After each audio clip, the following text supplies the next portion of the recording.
And that was a really intriguing conversation for me. And again, they were talking about dollars left on the table, dollars that weren't being properly deployed, and why weren't we investing in those things that really matter. I think we're going to have a similar conversation today.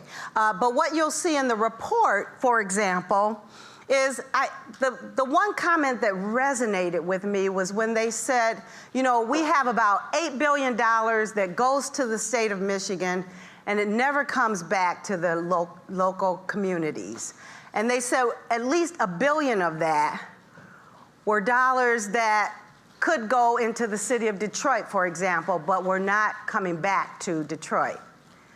Well, if you look at our report, it says that if we were actually utilizing and preparing all of our human capital across the state and in Michigan, in Detroit, and they were fully employed, that would generate $3.7 billion of additional tax revenue, that most of that would be in the city of Detroit. And so while we're looking at dollars and we're saying that we don't want increased taxes, what I'm saying and what the report says is we're leaving dollars on the table, dollars that could benefit all of us. And so this session is going to be one that we really get to action, one where we talk about the actions that are happening across the state and how all of us can do more and be more intentional and collaborative about how we make our actions matter most for those people that we care most about. And so at this point, I would like to introduce our panel, or have our panel join us as we begin this conversation. Joining LaJune Montgomery Tebron on stage is Senior Community Development Analyst for the Board of Governors at the Federal Reserve, Heidi Kaplan. President for Grand Rapids Community College, Bill Pink. Vice Chairman and Chief Administrative Officer for DTE Energy, David Midor.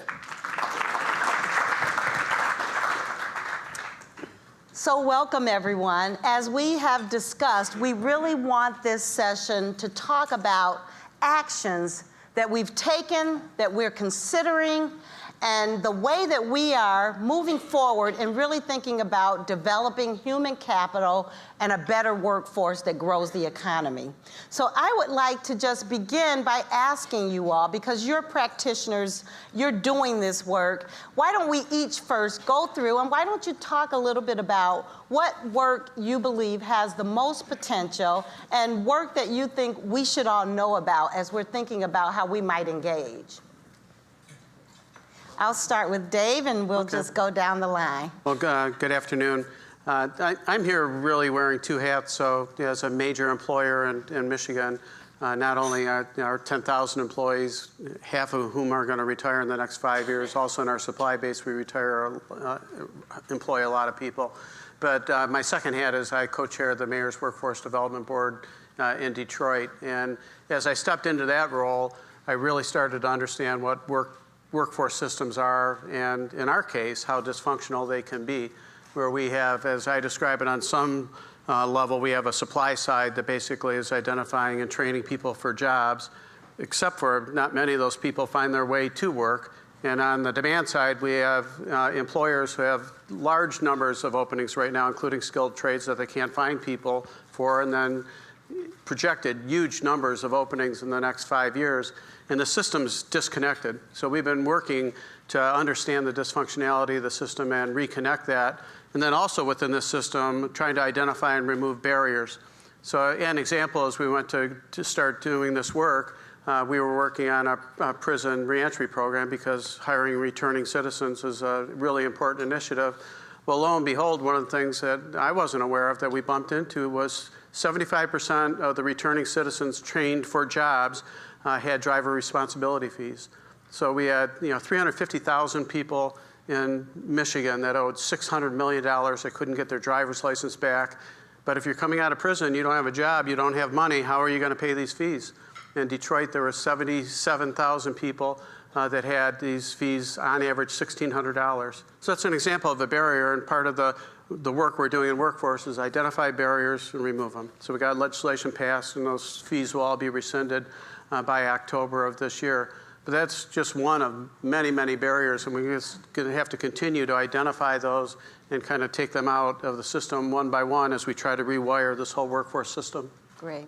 And I think I happen to also be on the Workforce Development Board, and what I will tell you is that that partnership is a place where everyone comes to the table to talk about these issues, and that was the missing piece, because we would work in our individual pathways and the communication wasn't such that we could combine and understand how a barrier in one sector is impacting another sector, and that's the beauty, I think, of that table. Dr. Pink, would you like to add to this conversation? Oh, definitely. Thank you so much, Lejeune. Good afternoon, everyone. Bringing you greetings from Grand Rapids Community College, and it being the oldest community college in the state of Michigan and one of the oldest in the country, we're honored to be represented on such an esteemed panel this afternoon. If I was going to tell you a mantra when it comes to our campus and in the year that I've been blessed to be the president at GRCC, there are two words that we use: relevant and responsive. Are you relevant and are you responsive? Relevant, meaning is what we do as a community college, is it truly relevant to our work, our community, our students, and each other? Do we stay relevant? I often use the example of Blockbuster Video. When was the last time you went to Blockbuster? That's what I thought. There are about 9 of them left in the world that I know of, and I'm not sure if those are going to be around that much longer. What happened? They took their eye off of what relevance really was. And also what happened is Netflix. But what happens with relevance is that when you do not pay attention and you do not pay attention to the needs of your community, of your students in our case, and of our employees, you find yourself waking up one day being irrelevant, and that's what we do not want to be. But the second word is what I want to focus on today is responsiveness. How responsive are we to our community, to our students, to each other? And so with what I talked to you about today, it is a result of, from our standpoint, of what we think about as responsiveness. So I will give an example that we have in West Michigan. One of our strong partners, St. Mary's Hospital, their president, Bill Manns, good friend of mine. One thing that they have done in this space is, and what you'll find with St. Mary's is that partnerships matter, and I'll come back to that more and more as we go on along this conversation. Partnerships matter, collaboration matters. So what St. Mary's has done is that they have instilled a hiring process that is meant to get rid of any bias, because that's what we find so often in some of our partners when it comes to what their ethnicity and that diversity looks like. Sometimes it's so thin because there are some of those biases that are within the process. It might be conscious, it may be unconscious. Bias is bias, and bias still causes people not to get jobs who might deserve a job. And so what St. Mary's has done is that they have instituted this unconscious bias, or this process that looks at every applicant. And when you talk to Bill Manns, what he'll do is he'll tell you his goal wasn't to increase diversity at St. Mary's. His goal was just to create a level playing field when it comes to hiring. That was the goal. Remember that. Wasn't to diversify the workforce. It was just to create a level playing field. And so what they've done is that they have instituted things within the interview process, some of the double-blind reviews of applicants, so you don't see what the name is going in, because sometimes names give away cultural background, right? So that you don't have some of these things that may give some level of bias to where, friends, what has happened at St. Mary's since instituting this, they went from about an 18% of new hires being from a diverse background, people of color, to now 38% as of earlier this year. That type of turnaround. And again, it wasn't just based on diversifying the workforce. It was based on creating a level playing field. And what the PS is on all that Bill will tell you, is that what they have found is that as they have gone down this road, the quality measurements, that they use and that they are being tracked for their company as far as their accreditation and all those quality marks of how customers are being serviced and how patients are being serviced, those quality marks have gone up. And so what he has shown to his workers, to his workforce, and to our community in Grand Rapids is that this is work that is well worth the effort and can build and bring positive results to your company. And so from our standpoint, I'm working with the mayors. Dave is on the east side. I'm working with our mayor in Grand Rapids, Mayor Bliss, on a Grand Rapids Race and Equity Initiative, where our focus is just that. How do we get companies in West Michigan and Grand Rapids? How do we get our Grand Rapids companies to be more inclusive in terms of the idea of level playing field when it comes to hiring? And that example that I gave you with Bill Manns and his hospital at St. Mary's is one of those hallmarks that in our initiative we are using to say, here's a light that needs to be shown on this effort because of the results that we are seeing. Great, thank you so much. Heidi, thank you for being with us from the Federal Reserve. And please tell us a little bit about what's happening more nationally in this space around workforce development and actions that really work. So I think both these gentlemen set the stage for me pretty well. First of all, I want to say hello from Washington, D.C. I think I'm one of very few non-Michiganders here, but I've really enjoyed all the hospitality and the beauty of this part of your state.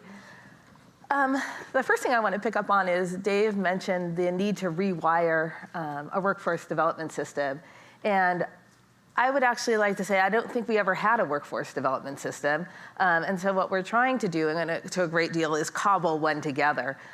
K through 12 is very clear how you take your kid to school and where you go to school and what the next steps are. And then you graduate, and in past years, people either went to college or received training from their employers through maybe an apprenticeship or through other types of vocational training. And that system had worked for us, or for many people, for a very long time.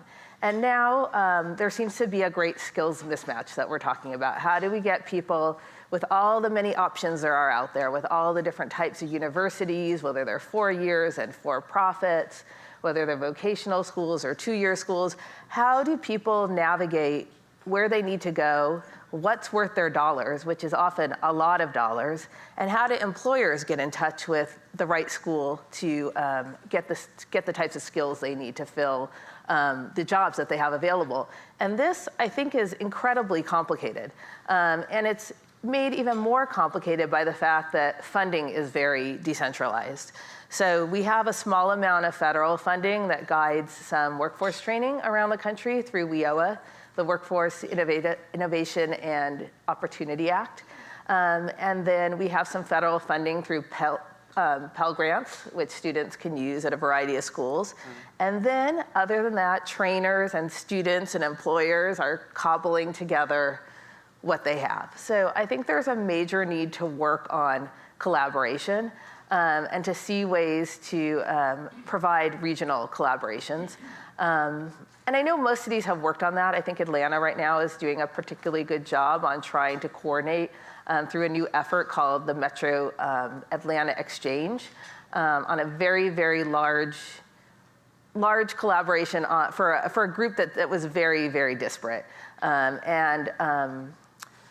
What really pushed this effort forward is they did a survey of the Fed actually did a survey of their workforce development agencies and found that 80% of the folks that claimed to do workforce development did not have a direct relationship with an employer. So they were training people for something irrelevant or possibly irrelevant. So these efforts are really, really important, and I think it's going to take some time to get them together, but I think they have to be very focused on creating information paths and pathways for both employers and students. The other thing I want to pick up on is what Bill was talking about in terms of hiring practices. And we've focused quite a bit at the Fed on disparities in the labor market. So we know right now the unemployment numbers are fantastic if you look nationwide.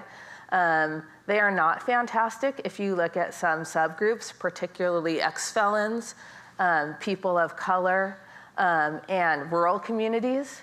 They are also not fantastic if you look at labor force participation rates for most of those groups. where as high as the numbers are for unemployment, they're even higher in terms of folks that have just fallen out of the labor force altogether. And what I want to pick up on from Bill is that hiring practices, I think, have improved some, but we had some recent research presented at the Fed that showed that keeping people in jobs is equally as challenging, particularly for Black men. And that the disparities that we're seeing are huge in terms of job retention. It's not clear why people are separating from jobs, whether they're being fired or laid off or leaving on their own because of issues that they can't manage outside of work, whether that be transportation, health issues, et cetera. But we need to do more also on keeping people in jobs, and we need to learn more about what people need, and that may be mentorships, it may be transportation, it may be childcare, but a holistic view on how we can make sure people can get to the jobs and keep them once they obtain them. Thank you, Heidi. And before we continue, I meant to mention on every table there are blue cards, and they are for your questions. Please write your questions down, and you can write them down throughout the session. We'll pick them up, and at the end we'll have a Q&A to respond to your questions. So feel free to jot down your questions as we move forward. As we think about this and we continue this conversation, you know, I think about Michigan, and the Amazon experience, I think, taught us a lot.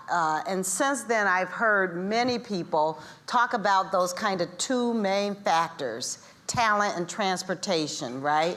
Talent and transportation. How are we doing in Michigan in generating the talent for this workforce effort? How's that pipeline coming in, and are there things that we're doing or discovering as we're doing this work that could really help us as we move forward? You bring up transportation. We could talk about that for the rest of this time frame. As you know, it's one of the major themes here, that the lack of regional transit's a huge issue in Southeast Michigan and other parts of the state. So, you know, in Detroit, we have 2/3 of the jobs held by people who live in the suburbs, and the opposite also in Detroit. We have very few what we call point of entry jobs. So people in Detroit that are looking for work have to look in the suburbs, and it's near impossible. You know, you're taking, in many cases, people taking multiple bus routes, an hour and a half to get to work, or walking, 10 to 20 miles. It's just ridiculous. But we should probably set that one aside because, we're working that one pretty intensely right now. But we know that Michigan has an education problem. It's really hard to talk about talent development with a state that ranks 49th in terms of educational performance. And so what we're finding in many cases, as I'll speak for the business community, if we're going to be very intentional about trying to hire people, we have to be open to the fact that people could have academic deficits and be okay with that. Say, I want to hire you because you could be a great employee, and we're going to have to work with you on your reading and math skills. We're going to have to acknowledge that you might not have general employability skills, how to dress, how to show up on time, how to take feedback from a supervisor. So what you're seeing the business community finally opening up to say, if we're going to be diverse and inclusive and bring in people in the workplace that otherwise would be locked out, we have to change how we hire, how we onboard. And then for the first time now, you're seeing companies actually bring in social workers into the workplace to help make sure they're giving the right wraparound services to say, I want to hire the people and I want them to be successful, but we have to do a lot more than we've done historically. Thank you, and I should mention as we move forward, we have those wraparound services in place in Grand Rapids and in Detroit, as we have, and we can talk about that in another, if we have time, but that's critical as we think about how you keep people employed. Dr. Pink, talent and transportation. Well, and I echo what Dave said. Again, you'll keep hearing me say this because I'm a deep believer. I don't think you can get, at least in education in our world, especially in this year, we can't get this done without partners. I don't believe we can do it and do it well without partnerships. And so when I say partnerships, I'm talking about K-12, I'm talking about, just from our standpoint, as a community college, our K-12 partners matter to us. Our four-year partners, our university partners matter to us because those are pathways as well. Our industry partners matter to us. And for them to be alongside of us is imperative. And when I say alongside, when we develop at our college, when we start talking about curriculum, when we start talking about decisions of what our program needs to look and sound like, our partners are there with us because that's who we're trying to prepare people for anyway. It's that the talent is going to them. Far be it from us to keep them out of that circle. But also our community-based partners, and I'm glad that you said that, Lejeune.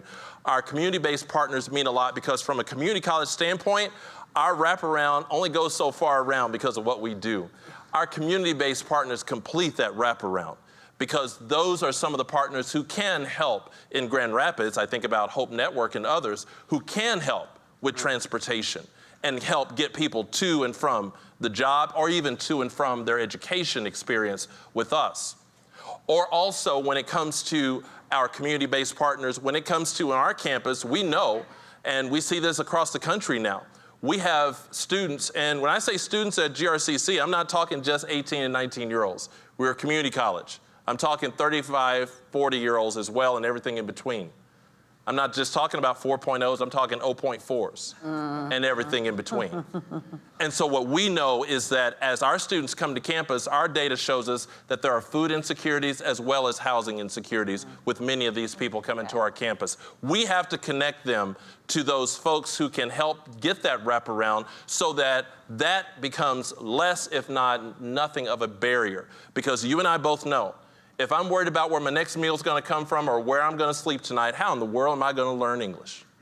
It's just not going to happen. And so from our standpoint, we are focused on that wraparound to try to get rid of those barriers because the more we can get rid of barriers, and again, our partners are the ones who help us with that.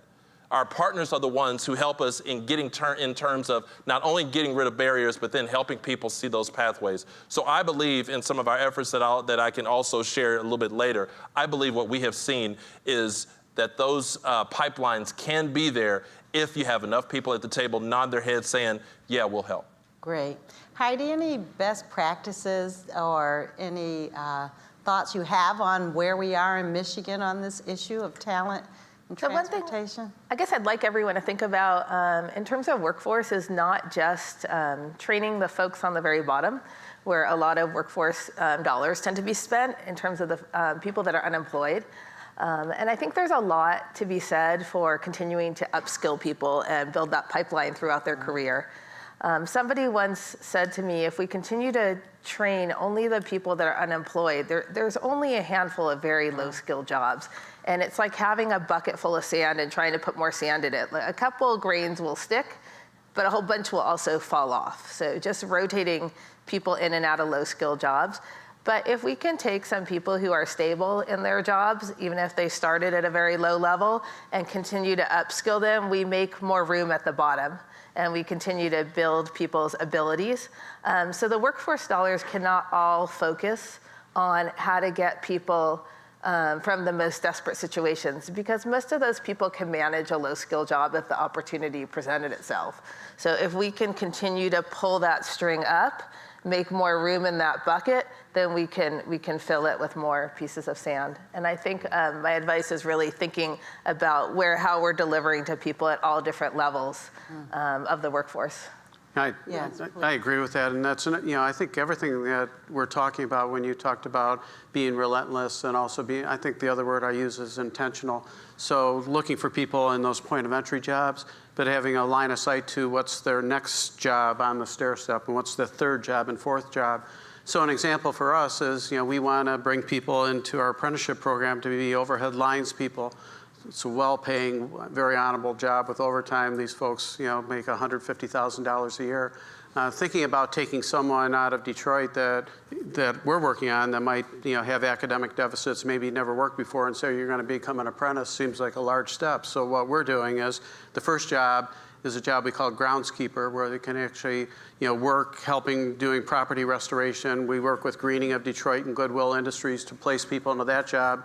The next stair step is to get into tree trimming. So DT Energy and Consumers, on any given day, we have 2,000 people in the state doing tree trimming, and that's a logical next step. The logical next step after that is an apprenticeship program, and thinking about the stair steps that you can build over time. Yes. But you got to start with the first job. Yes, definitely. Any other comments on that? We will, as we are getting close to our close, I want to connect one more dot here because part of the report, and I think the most important message that we were wanting to send in the report is that when we get this right, we get this right for everyone.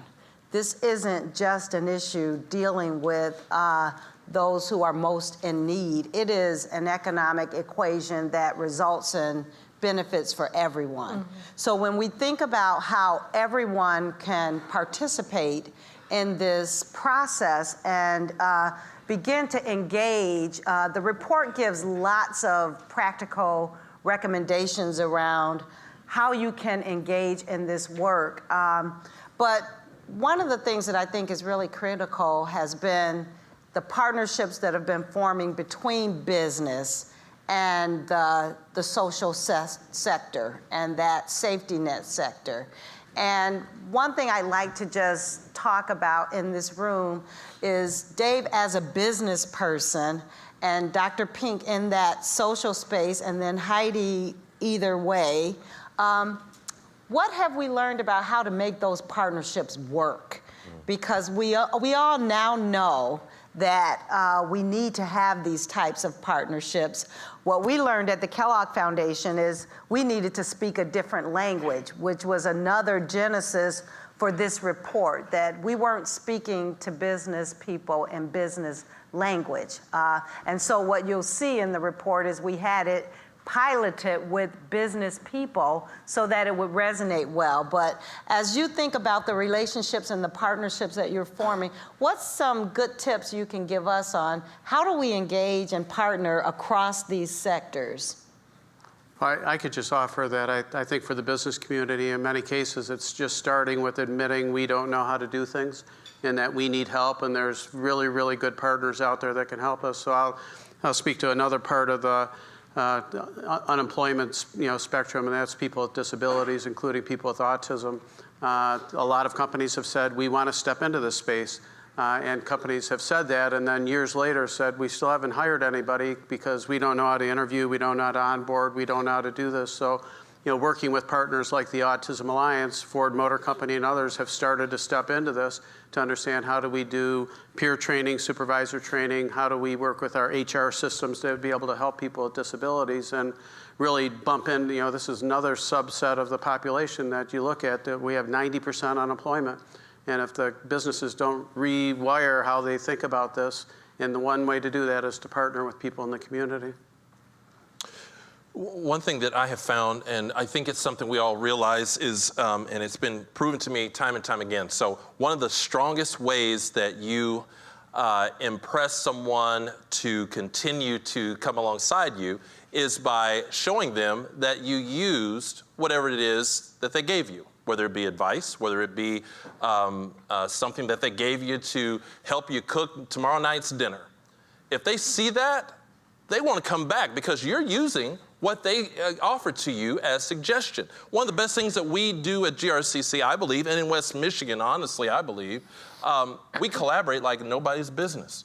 And part of that collaboration is because when I have our companies come to the table, when I have Birgit Close from The Right Place come to the table, or one of our four-year partners come to the table, and we all figure out and say, here's what we need to try, here's what we need to pilot, here's what we need to throw out there, and Birgit or someone says, I think you should do X, Y, and Z, and then on the end result, we see X, Y, and Z because it was a great idea. Now, our partner says, you know what, they listened to me. And if you listen to your partners, you're gonna gain a partner for long term.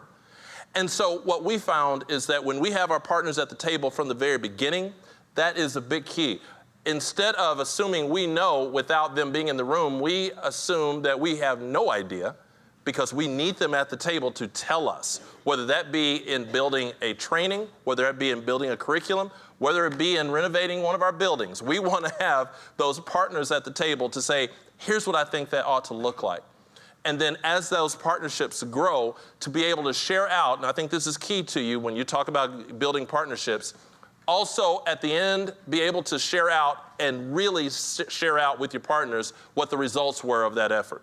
right? So I can give you a couple examples of what we've done at GRCC with bringing partners to the table in trying to get people to work, people in some of our lower socioeconomic neighborhoods in Grand Rapids, getting them to work. When we partner with the Urban League, the Hispanic Center West Michigan, the Right Place, the Source, all of these entities, community-based organizations, when we partner with them and they're helping us in that regard, at the end of that training, at the end of that grant, at the end of that cycle, we want to make sure they understand here what the results were. This is what we did together. Because when you show data to partners, partners get excited and partners want to partner with you more. And so that's a huge thing. Yes. Data is important. I'll put one more quick thing out there. I know good. you, and you then, got your Heidi, why don't you, when you finish, I think this next question could be yours as well. Oh, do you want to tie it has to do with policies that we can consider, both public and private policies that can remove some of the barriers that we're encountering as we're doing this work. So let's first talk about the partnerships and then maybe think about some policies that maybe we should be thinking of. I do think some of the more successful partnerships out there have been around sector strategies. I think there's quite a bit of evidence that is showing support for sector strategies. The Cleveland Fed, if you want to check out their website, did a detailed case analysis of 12 different sector strategies in and around Ohio. And one of them that stood out to me was a need for nurses in Western Pennsylvania. And the challenges of filling that skill in an area that's quite rural and does not have a lot of educational institutions to build up a lot of nurses. And the local healthcare practitioners collaborated, formed a partnership, and eventually pulled in the workforce trainers and colleges that they needed to build out this skill. At the end of the case study, what's interesting is they didn't get quite as many nurses as they had hoped for because it's a huge knowledge gap to fill, but they had gotten about 75% of the way. So the partnership was focused around a particular need. So not just we're getting together because we need skills, but they were very honed in on this particular skill, a particular type of nursing for what they were seeing as a blank spot in their community. And so I do think these sectors also have to be a little bit coming together and deciding, we have a lot of needs, but our top priority, our next priority, and then going after trying to create partnerships with some specific goals like that you can be able to achieve. In terms of policies for breaking down barriers, I think the biggest thing we need right now, I guess at the national and state level, is more flexible spending. I don't know what you face at community colleges, but there's been lots of talk about, for example, that Pell Grants are tied to semesters. And so folks that want to do training that's not semester-based through a college, that funding becomes very inflexible to be used for different types of training to meet needs that may not be lined up with a traditional college program. So one thing that we could push for from, like I said, both a national policy perspective as well as state and local, where the funding is coming from, is funding that is flexible enough to meet specific needs within a community, because I think that's a huge barrier. LeJune, can I give you one at the state level that I'm just learning more about? I continue to learn about these barriers, and I think all of us should get really active on this one, and that is many of the professions, you need a state license to be able to do work, and about 70% of the state license have wording and the requirements for, they use the word good moral standing, which means if you have a felon, you can't get a license. So if you have been convicted of a felon, you can't cut hair in Michigan. And I think on some of these, we need to say, this is ridiculous.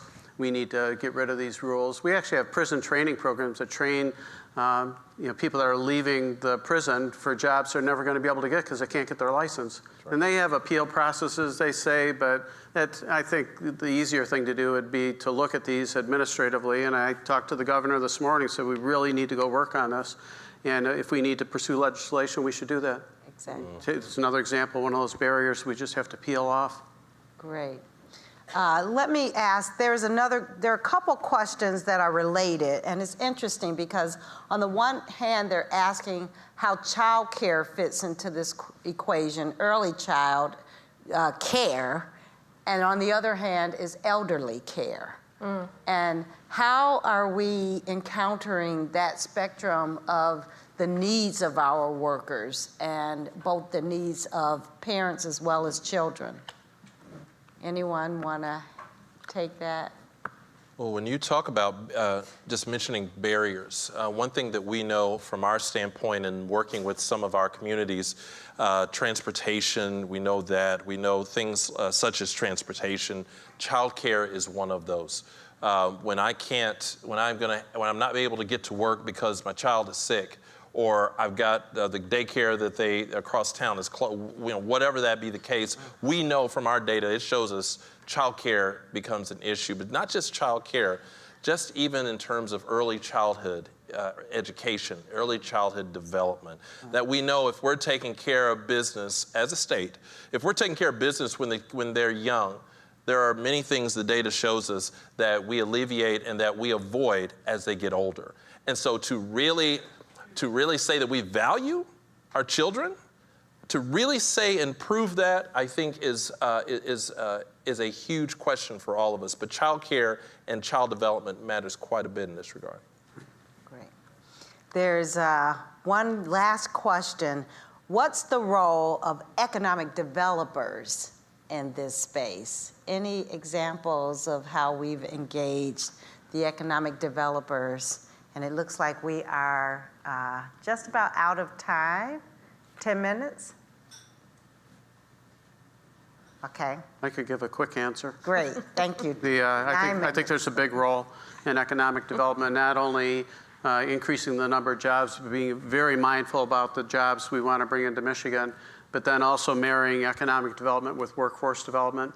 And the example that we use is when economic development landed Sakti Automotive into Detroit and they wanted to hire 200 people, then workforce development came in and was actually able to place 100 of the 200 are returning citizens.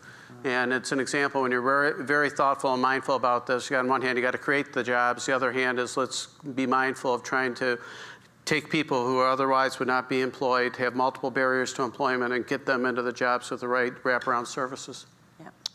And in Grand Rapids, I again mentioned the right place and what Birgit Close and her staff, what they do, because their focus is not just from an economic development standpoint of bringing companies in, working with our education entities and other entities to help bring companies in, but what I appreciate about them as well is that they work on keeping companies. What do we do to help that company expand and grow? How can economic development help those member companies? And I think that is imperative to have that focus. If you want to call it a wraparound focus in economic development, it is just that. And that's of high importance. Yes. Heidi, any comments on? Yeah, when you think about jobs, you obviously think about both pieces, and yet they've been very separate worlds for a long time. My first job in DC was with IEDC, which is Economic Development Council, a professional organization for economic developers. And we did not teach any courses or have really any representatives at the time from the workforce development side of the house. That was 20 years ago, and today that's changed. But it was always separate. It was sort of education and business development operating quite separately.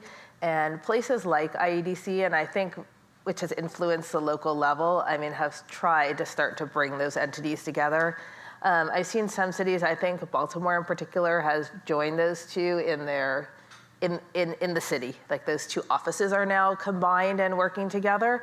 But I think IEDC has pushed pretty hard to have other groups use that model where whether they're in the same office or not, that there's some type of collaboration between the folks that are representing those two sides of the house. But it's a challenge. It's a challenge based on history. Okay, great, thank you. So one last question as we're getting close to the end. I wanna double down a little bit on the issue of education and creating the pipeline. And there are a couple questions here. One related to, what policies we can consider that allows people to not only have a solid educational pathway, but also credentials and access to credentials, et cetera, as they are in that space of adult learning and rehabilitating and skilling up. Can we speak a little bit about particularly the community college's role, but in general, I think this is a space where, you know, the vocational programs that really need to be in place more fully, it should be discussed as well. You want to start with the community college? So I think about from our standpoint, and when I talk GRCC in this space, I also know that many of my colleagues across the state and other community colleges are doing the same thing. While on the credit side of GRCC, for credit, people going for associate degrees and moving on, in many cases, to either a job or their 4-year experience, we're a little over 14,000 students. On an annual basis, on our non-credit workforce training side of things, we are anywhere from 10 to 12, even sometimes 14,000 on that side as well. And so what that tells us is that that piece means a lot in terms of not only giving folks opportunities to get to work, but the two things that we focus on in those workforce training programs that go to this point, we want to train them for living wage jobs, right? We want to be able to give them training that's going to help them be able to take care of them and their family a little bit better. And we want to also make sure that those are, that we're focused not only on employment, but on upskilling as well, because upskilling matters quite a bit in that regard also. Thank you. I was just going to add that I believe that the high school career and technical programs play a vital role, and for many years, I think students were guided towards you need to go to college, you need a 4-year degree or not.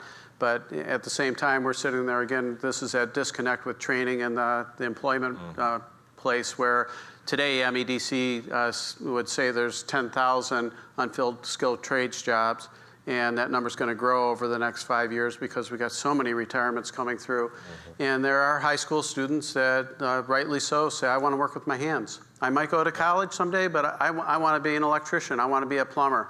I want to be an automotive technician, which is another growing shortage in the state of Michigan. So putting up these programs and making middle school students aware, first of all, that there's career path choices, and these are viable career paths for you, and that doesn't rule out college. You can go get a skilled trades apprenticeship certification, come out of that apprenticeship program debt-free and have a good living. And if you want to go on to community college or a 4-year degree, that's fine too. Absolutely.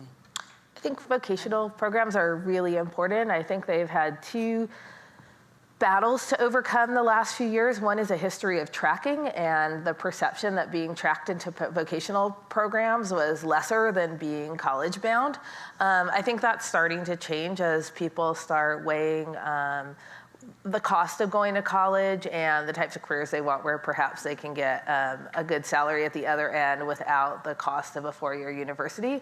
But I do think that perception has been hard, and also who will make the decision of who will go into vocational training because of the history of tracking. So the schools don't really want to make the decision, and parents and children, I think, are going to have to push for it on their own if that's what they want, so that there's not that weight on the administration.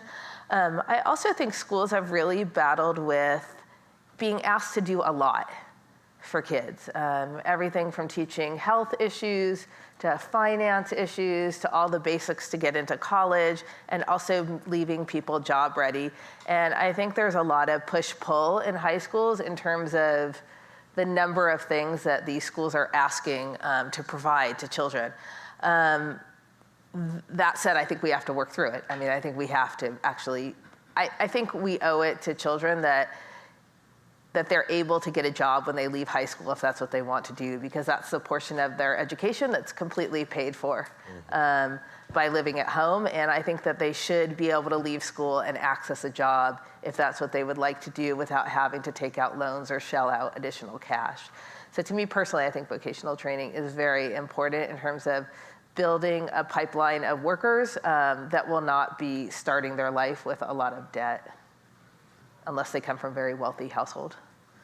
Okay, we're getting down to the end. I'm going to ask one last question. And I want to take it all the way back to the beginning of this conversation. We were talking about this relentless positive action, right? How do we move forward?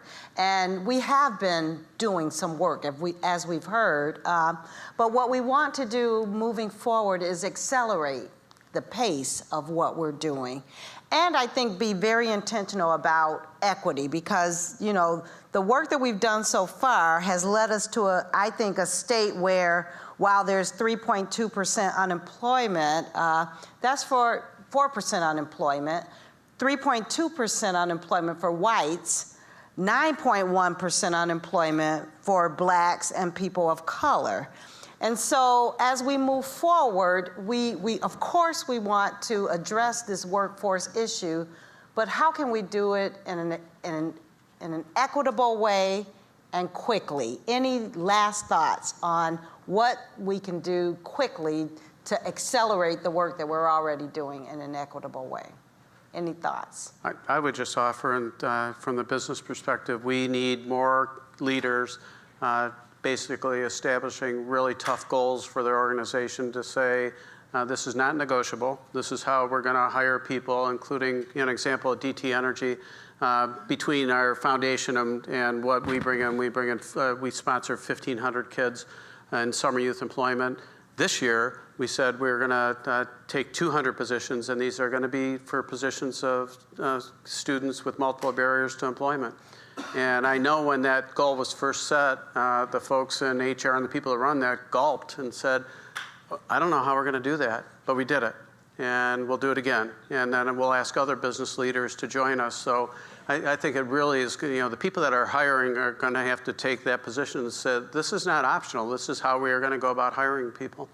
Great. I would say real quick, two things. Number one, the document you have at your table, that report there from the Kellogg Foundation, show them one piece of data. And this doesn't take long. You want to talk about quick, it's an email here in the next 5 minutes if you need to send it. Send it to those partners and show them the number $92 billion.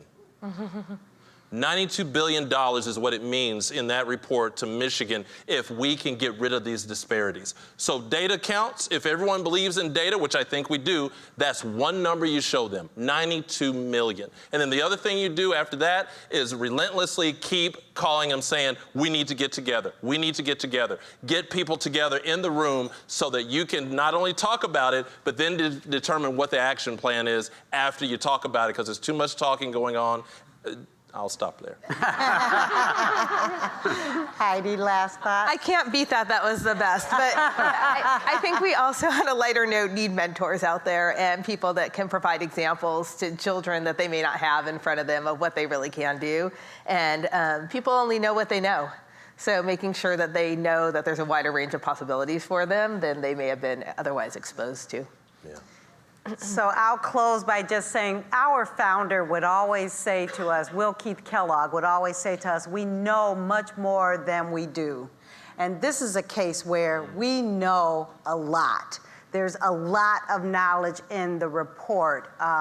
It is time to do. It is time for us to come together and act and remove these barriers and provide equity and opportunities for everyone in our state, because it is, all of us have a stake in this game. And so I think we want you to hear more than anything else, it is time for all of us to act and act with intention. Thank you.